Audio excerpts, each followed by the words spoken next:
مسلم league نون کے رہنما خواجہ سعد رفیق نے کہا ہے کہ پہلے بھی عوام کے فیصلے کو تسلیم کیا، آئندہ بھی کریں گے۔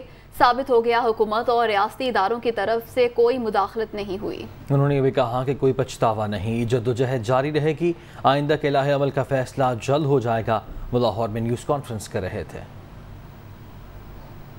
پہلے بھی عوام کے فیصلے کو تسلیم کیا ہے، آج بھی عوام کے فیصلے کو تسلیم کرتے ہیں اور آئندہ بھی انشاءاللہ عوام کے فیصلے کو تسلیم کریں گے۔ آج کی شکست فاتحانہ ہے، یہ کھیل کا دی اینڈ نہیں، مقابلہ اور جدوجہد جاری ہے، جاری رہے گی۔ بارہا ہم نے مشکلات کا مقابلہ کیا، لیکن الحمدللہ ان تمام کٹھنائیوں کو اللہ کے فضل سے ہم نے عبور کیا ہے۔ آج ہم بھی عمران کی طرح رونا رو سکتے ہیں، دھاندلی کے الزامات لگائے جا سکتے ہیں، خیبر پختونخوا، آزاد کشمیر کی حکومت اور جی بی کی حکومتوں کے وسائل کی بات کر سکتے ہیں، مگر ہم یہ نہیں کریں گے۔ اب عمران خان کیا کہتے ہیں؟ کیا دھاندلی ہوئی ہے؟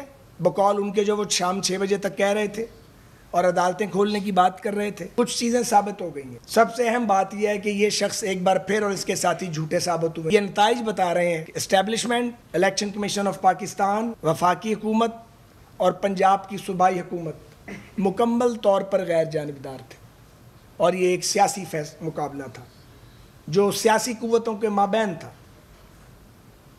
ثابت ہو گیا کہ ریاستی اداروں اور حکومت کی جانب سے کسی کی بھی قسم کی کوئی دھاندلی نہیں کی گئی۔ اہم ترین بات یہ ہے کہ ہمارا مقابلہ بڑھی ہوئی آئل پرائسز کے ساتھ تھا، ہمارا مقابلہ مہنگائی کے ساتھ تھا۔ اس مخلوط حکومت نے مشکل اور سخت فیصلے کیے اور عمران خان کے گناہوں کا بوجھ اپنے سر پہ اٹھایا۔ سو ہم نے اپنی سیاست کو داؤ پہ لگائی اور اپنے ملک کو دیوالیہ ہونے سے بچایا۔ تو یہ جنگ، یہ جدوجہد جاری رہے گی۔ بہت کچھ چیلنج ہوگا، آپ ابھی انتظار کیجئے۔